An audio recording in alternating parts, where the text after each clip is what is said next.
एरिथ्रोपाइसिस की।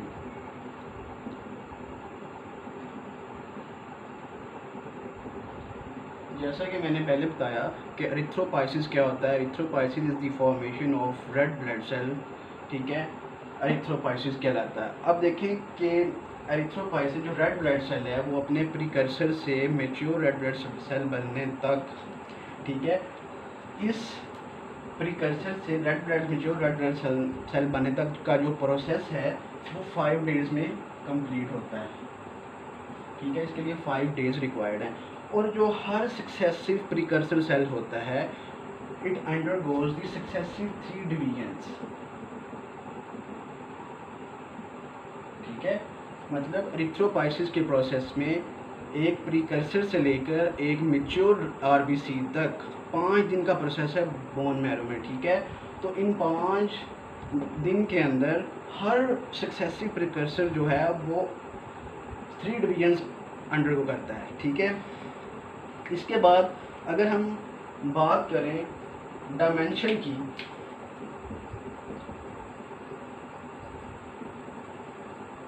आरबीसी की डायमेंशन की बात करें तो उसमें हम क्या देखते हैं कि आरबीसी का जो साइज होता है, ठीक है,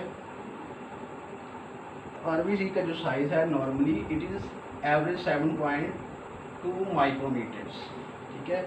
और इसी तरह अगर इसके वॉल्यूम की बात करें तो वॉल्यूम इसका 83 क्यूबिक माइक्रोमीटर है, ठीक है। अगर इसके पेरिफेरल को देखें तो पेरिफेरल पे इसका डायामीटर जो है वो 2 माइक्रोमीटर है। और अगर सेंट्रल पार्ट को देखें तो वहाँ पे इसका डायामीटर 1 माइक्रोमीटर है, ठीक है जी। ये होगी इसकी डायमेंशन, ठीक है। इसके बाद हम बात करते हैं जी मेम्ब्रेन स्ट्रक्चर ऑफ आरबीसी, ठीक है। अब मेम्ब्रेन स्ट्रक्चर की बात करें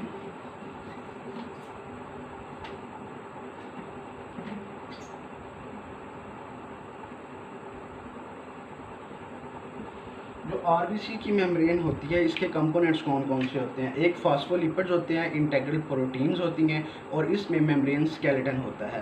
अब इन 3 चीज़ों के मिल के बनने से हमारी प्लाज्मा मेम्ब्रेन बनती है किसकी, रेड ब्लड सेल की, जिसमें 20% जो होते हैं वो कोलेस्ट्रॉल एस्टर्स होते हैं, 20% फॉस्फोलिपिड्स होते हैं, ठीक है, 50% प्रोटीन्स होती हैं और 10% जो होते हैं वो हमारे कार्बोहाइड्रेट्स होते हैं, ठीक है। प्लाज्मा मेम्ब्रेन आरबीसी की जो उसके कंपोनेंट हैं उसमें हमारी इंटेग्रल प्रोटीन्स हैं, लिपिड्स बाइलेयर है और उसके बाद अगर कोई चीज़ है तो वो मेम्ब्रेन स्केलेटन है। तो प्रोटीन्स, कार्बोहाइड्रेट्स और लिपिड्स की जो परसेंटेज थी वो ये हैं। अगर हम बात करें कि स्केलेटन ऑफ द मेम्ब्रेन या मेम्ब्रेन स्केलेटन की बात करें तो उसमें वो कंपोज्ड है स्ट्रक्चर, कुछ ऐसी स्ट्रक्चर्स हैं जो स्ट्रक्चरल प्रोटीन्स बनाती हैं, ठीक है। उनमें कौन कौन सी हैं, उनमें अल्फ़ा एंड बीटा स्पेक्ट्रम्स हैं, अल्फ़ा एंड बीटा स्पेक्ट्रम्स। और उसके बाद एक होती है प्रोटीन 4.1, उसके बाद एनकायरीन एक प्रोटीन है, उसके बाद एक्टिन प्रोटीन है जो कि स्केलेटन बनाती है plasma membrane of the red blood cell, ठीक है। इसके बाद हम बात करेंगे लाइफ स्पैन जो होता है आरबीसी का, रेड ब्लड सेल का, वो कितने दिन का होता है। लाइफ स्पैन है वो 120 डेज़ का होता है, ठीक है। और जो आरबीसीज है पूरी बॉडी में एक सर्कुलेशन जो मुकम्मल करता है वो 20 सेकेंड्स है, ठीक है, 20 सेकेंड्स में मुकम्मल करता है। तो अपने 120 डेज़ के लाइफ स्पैन में जितना डिस्टेंस कवर करता है वो 48 किलोमीटर्स है। एक आरबीसी 120 डेज़ में 48 किलोमीटर ट्रैवल करता है हमारी बॉडी में। 20 सेकेंड उसकी एक सर्कुलेशन होती है, ठीक है, 20 सेकेंड में उसकी एक सर्कुलेशन पूरी होती है। अब इसकी रेड ब्लड सेल की प्लाज्मा मेम्ब्रेन में कुछ ऐसी प्रोटीन्स होती हैं जिनको हम कैटेगराइज करते हैं या उनकी नंबरिंग करते हैं on the basis of their response to a technique और a process that is called PAGE. It is stands for acrylamide gel electrophoresis. इस टेक्निक की बेस पे हम जो आरबीसी की मेम्ब्रेन प्रोटीन्स हैं उनको नंबर करते हैं, उनको कैटेगराइज करते हैं, जैसा कि बैंड 3 प्रोटीन और प्रोटीन 4.1 और 4.2। तो ये पेज टेक्निक की बेस पे हम प्लाज्मा प्रोटीन्स जो होती हैं या मेम्ब्रेन प्रोटीन होती हैं आरबीसीज की, हम उनको कैटेगराइज करते हैं इस तरह, ठीक है। उसके बाद अगर हम बात करें तो वो कौन सी रिक्वायरमेंट्स हैं जो आरबीसीज को नेसेसरी हैं, कंपल्सरी हैं, रिक्वायर्ड होती हैं 120 डेज़ का लाइफ स्पैन पूरा करने के लिए। तो उनमें फर्स्ट ऑफ ऑल जो चीज़ होती है वो होती है हीमोग्लोबिन की स्ट्रक्चर एंड इसका एडिक्वेट फंक्शन, ठीक है। हीमोग्लोबिन की स्ट्रक्चर और उसका एडिक्वेट फंक्शन रिक्वायर्ड होता है first of all 120 days life span पूरा करने के लिए आरबीसीज का। उसके बाद जो होता है वो ऑस्मोटिक प्रेशर होता है, osmotic pressure of the RBC. उसके बाद ऑस्मोटिक प्रेशर के बाद जो चीज़ होती है वो प्लाज्मा मेम्ब्रेन को डिफॉर्मेबल होना चाहिए, ठीक है। प्लाज्मा मेम्ब्रेन को डिफॉर्मेबल होना चाहिए, इसका ऑस्मोटिक प्रेशर मेंटेन होना चाहिए, उसके बाद एचबी की हीमोग्लोबिन की स्ट्रक्चर मेंटेन होनी चाहिए और उसका फंक्शन एडिक्वेट होना चाहिए, ठीक है। ये रिक्वायरमेंट्स हैं 120 डेज़ का लाइफ स्पैन प्रॉपरली पूरा करने के लिए। उसके बाद अगर हम बात करें तो फंक्शन क्या है आरबीसीज का, तो आरबीसीज का फंक्शन जो है वो वेरी इंपॉर्टेंट फंक्शन है कि ट्रांसपोर्ट किसकी है, मॉलिक्यूलर ऑक्सीजन की, कहाँ से, लंग से कहाँ तक, टिश्यूज तक, ठीक है। आरबीसी का फंक्शन क्या है, ऑक्सीजन की ट्रांसपोर्ट लंग से टिश्यूज तक, ठीक है। क्योंकि रेड ब्लड सेल्स में हीमोग्लोबिन होती है जो कि ट्रांसपोर्टर है किसकी, ऑक्सीजन की, ठीक है। तो ये जो ऑक्सीजन हमारे टिश्यूज में जाती है, ठीक है, इसका पर्पस क्या है, इसका पर्पस ये है कि एटीपी फॉर्मेशन होनी होती है और इलेक्ट्रॉन सोर्स के तौर पे ये ऑक्सीजन यूज होती है electron transport chain of the mitochondria, ठीक है। तो ये हमारा फंक्शन है आरबीसीज का, ठीक है। उसके बाद हम बात करते हैं एरिथ्रोपोएटिन की। अब एरिथ्रोपोएटिन की बात करें तो एरिथ्रोपोएटिन क्या है, ये एक एरिथ्रोपोएटिक हार्मोन है। एरिथ्रोपोइसिस के लिए जो रिक्वायर्ड हार्मोन होता है ये ग्लाइकोसाइलेटेड पॉलीपेप्टाइड है, ठीक है। इसकी ये केमिस्ट्री है कि ये ग्लाइकोसाइलेटेड पॉलीपेप्टाइड है, ये एक हार्मोन है जो कि एरिथ्रोपोइसिस जो प्रोसेस है उसके लिए नेसेसरी होता है, ठीक है। इसकी जो 90% सीक्रेशन होती हैं, 90% ये रीनल ट्यूब्यूलर जो सिस्टम है वहाँ से सीक्रेट होता है और 10% कहाँ से होता है, हमारे लिवर से, ठीक है। एरिथ्रोपोएटिन ग्लाइकोसाइलेटेड पॉलीपेप्टाइड है जो कि एक हार्मोन है किसके लिए, एरिथ्रोपोइसिस के लिए, ठीक है। 90% रीनल ट्यूब्यूलर सिस्टम और 10% लिवर प्रोड्यूस करता है, किस केस में, जब ऑक्सीजन टेंशन प्रोड्यूस हो जाए रीनल ट्यूब्यूल्स में या रीनल आर्टरीज में, ठीक है, या रीनल टिश्यूज में ऑक्सीजन टेंशन प्रोड्यूस हो जाए, ठीक है। अब एरिथ्रोपोएटिन किस तरह एरिथ्रोपोइसिस को कंट्रोल करती है। अब देखिए एक कंडीशन है जिसको हम कहते हैं हाइपोक्सिया। और इस हाइपोक्सिया, अगर हाइपोक्सिया की बात करें तो एक ऐसी सिचुएशन है जिसमें टिश्यू लेवल पे मोलेक्यूलर ऑक्सीजन की डेफिशिएंसी हो जाती है, ठीक है। जब मोलेक्यूलर ऑक्सीजन की डेफिशिएंसी हो जाती है तो उस केस में हमें ऑक्सीजन चाहिए होती है, ऑक्सीजन डिमांड ज़्यादा हो जाती है, तो उस केस में hypoxia inducing factor 1 alpha and beta, hypoxia inducing factor जो है वो स्टिमुलेट करता है प्रोडक्शन किसकी, एरिथ्रोपोएटिन की प्रोडक्शन ज़्यादा करवाता है, जो क्या काम करता है। और इसके अलावा ये क्या इन्हांस करवाता है, ये हेप्सिडिन की जो कंसंट्रेशन होती है प्लाज्मा में या ब्लड में उसको रिड्यूस करवाता है और आयरन की एब्जॉर्प्शन को ज़्यादा करवा देता है, ठीक है। इसके बाद हम बात करते हैं ट्रांसफैक्टर्स की, ट्रांसक्रिप्शन फैक्टर्स की। तो ट्रांसक्रिप्शन फैक्टर्स में हमारे पास एक फैक्टर होता है गाटा2, ठीक है। गाटा2 एक ट्रांसक्रिप्शन फैक्टर है। इसका क्या काम है? इसका काम है कि प्रीकर्सर सेल जो है, प्रोजेनिटर सेल है आरबीसीज का, उससे लेके मेच्योर सेल जो होता है आरबीसी, वहाँ तक की डिफ्रेंशिएट को स्टिमुलेट या ट्रिगर करवाना होता है इस गाटा2 ने। अब हमारे पास दो और ट्रांसक्रिप्शन फैक्टर्स होते हैं जिसमें गाटा1 एंड फोक1 होता है, ठीक है। तो ये जो दो ट्रांसक्रिप्शन फैक्टर्स होते हैं, इन्होंने gene expression of the proteins of the red blood cell को एनहांस करवाना होता है। इसको एनहांस करवाना है इन दो ट्रांसक्रिप्शन फैक्टर्स ने रेड ब्लड सेल्स की जीन एक्सप्रेशन को। उसके बाद इन्होंने किस चीज़ को एनहांस करवाना है? जीन एक्सप्रेशन को एंटी एपोप्टोटिक बॉडीज की जीन एक्सप्रेशन को इन्हांस करवाना होता है इन ट्रांसक्रिप्शन फैक्टर्स में, ठीक है। इसके बाद हम बात करेंगे maturation, differentiation and proliferation events of the red blood cell from pluripotent haematopoietic cell से माइलॉइड प्रोजेनिटर से, और वहाँ से फर्दर मोर जो है हमारा colony forming unit for erythroid, और वहाँ से अंटिल मेच्योर आरबीसीज तक। तो वो हम अब बात करेंगे मैचुरेशन की। अब हम बात करेंगे आरबीसीज की मैचुरेशन या डिफरेंशिएशन के डिफरेंट इवेंट्स को।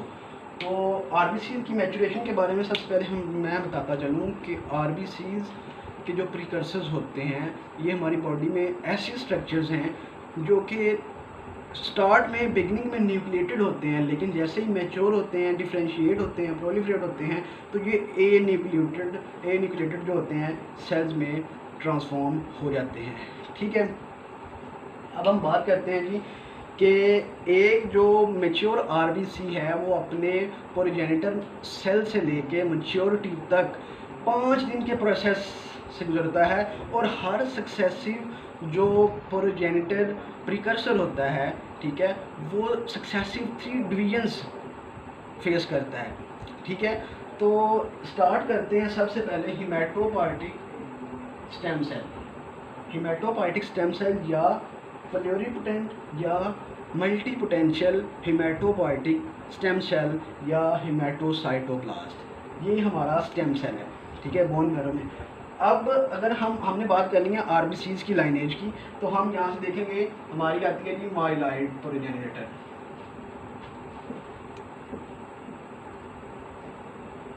ठीक है, माइलॉइड प्रोजेनिटर। तो माइलॉइड प्रोजेनिटर से आगे क्या डिफरेंशिएट होगा या क्या प्रोलिफरेट होगा? वो होगा कॉलोनी फॉर्मिंग यूनिट GEMM, ठीक है। तो ये क्या है? Colony forming unit granulocyte, erythroid, monocyte and megakaryocytes, ठीक है। तो ये फर्दर क्या डेवलप करेगा? Burst forming unit for erythroid, और ये किस में डिफरेंशिएट होगा? ये होगा colony forming unit for erythroid. और जब ये डिफरेंशिएट फर्दर मेच्योर होगा तो हमारा फर्स्ट रिकग्नाइजेबल जो प्रिकर्सर होगा आरबीसीज का, वो डेवलप होता है, जिसको हम कहते हैं प्रोनॉर्मोब्लास्ट, ठीक है। जो प्रोनॉर्मोब्लास्ट है, it is the first recognisable precursor of the red blood cell synthesis, ठीक है, प्रोनॉर्मोब्लास्ट। अगर हम बात करें सबसे पहले प्रिकर्सर्स की, जो इसकी स्ट्रक्चर है, तो इसके बारे में क्या है कि प्रोनॉर्मोब्लास्ट का जो न्यूक्लियस टू साइटोप्लाज्म रेशो होती है, इट इज़ 4:1, ठीक है। और इसका जो साइज होता है वो होता है 18 से 20 माइक्रोमीटर्स।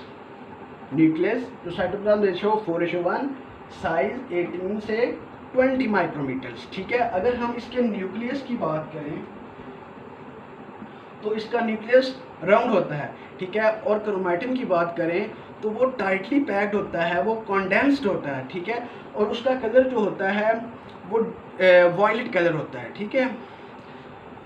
उसके बाद अगर हम बात करें तो इसके साइटोप्लाज्म की, तो इसका साइटोप्लाज्म जो होता है वो डार्क ब्लू कलर का या स्काई ब्लू कलर का साइटोप्लाज्म होता है, ठीक है। इसके बाद ये फर्दर डेवलप किस में होता है, जो अगला प्रिकर्सर सक्सेसिव प्रिकर्सर होता है वो बेसोफिलिक नॉर्मोब्लास्ट होता है, ठीक है, बेसोफिलिक नॉर्मोब्लास्ट। इसमें भी nucleus to cytoplasm ratio same रहती है, ठीक है। साइज इसका हो जाता है 16 माइक्रोमीटर, ठीक है। अगर न्यूक्लियस की बात करें तो न्यूक्लियस इसका भी राउंड होता है, लेकिन जो क्रोमैटिन होता है वहां पे चेंजिंग आती है, ठीक है। क्रोमैटिन में क्या चेंजिंग आती है कि क्रिस्टलाइन स्ट्रक्चर प्रोड्यूस कर लेता है, ठीक है, क्रिस्टलाइन स्ट्रक्चर प्रोड्यूस कर लेता है और इसका जो कलर होता है वो वायलेट रेड हो जाता है, ठीक है। और इसके इस बेसोफिलिक के केस में जो साइटोप्लाज्म का कलर है वो क्या हो जाता है, वो कॉर्नफ्लावर ब्लू कलर हो जाता है साइटोप्लाज्म का बेसोफिलिक नॉर्मोब्लास्ट के केस में, ठीक है। इसके बाद हम बात करेंगे पॉलीक्रोमैटोफिलिक नॉर्मोब्लास्ट की, ठीक है। अब हम बात करेंगे पॉलीक्रोमैटोफिलिक नॉर्मोब्लास्ट की। तो इसके केस में क्या होता है कि इसमें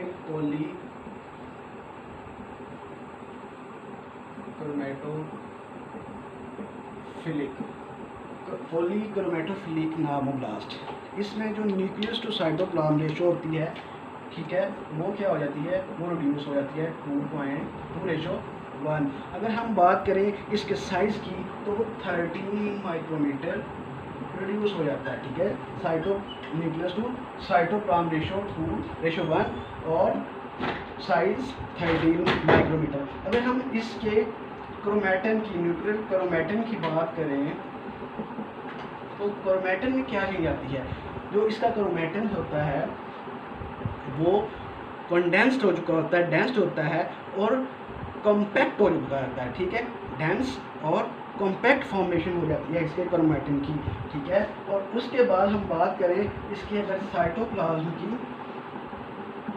ठीक है, साइटोप्लाज्म की बात करें तो साइटोप्लाज्म का जो कलर है इसमें एक लेयर प्रोड्यूस होती है ब्लू कलर की, ठीक है, ब्लू लेयर होती है जिसमें ऑरेंज रेड कलर के टिंजेस ऑफ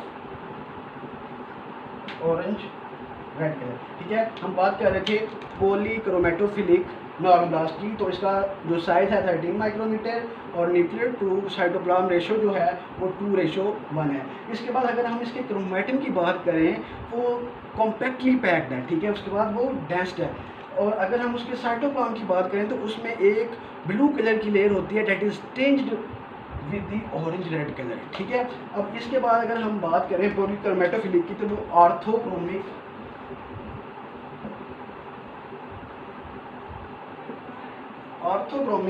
नॉर्मोब्लास्ट है, ठीक है, ऑर्थोक्रोमिक नॉर्मोब्लास्ट। ये वो नॉर्मोब्लास्ट है जहाँ पे ये लास्ट इवेंट है जहाँ पे डीएनए प्रेजेंट होता है, इसके बाद डीएनए वैनिश हो जाता है, ख़त्म हो जाता है, ठीक है। तो यहाँ पे जो न्यूक्लियर क्रोमैटिन की अपीयरेंस होती है वो होती है वेलवेटी अपीयरेंस, ठीक है, किसकी, न्यूक्लियर क्रोमैटिन की वेलवेटी अपीयरेंस होती है। और अगर हम इसके साइटोप्लाज्म की बात करें तो वो ब्लू लेयर होती है जो कि ऑरेंज रेड टिंजेस शो करवा रही होती है, ठीक है।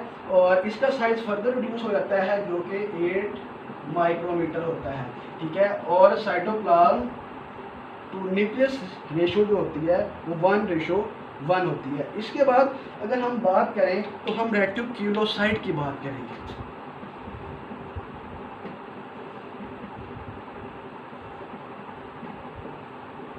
ठीक है।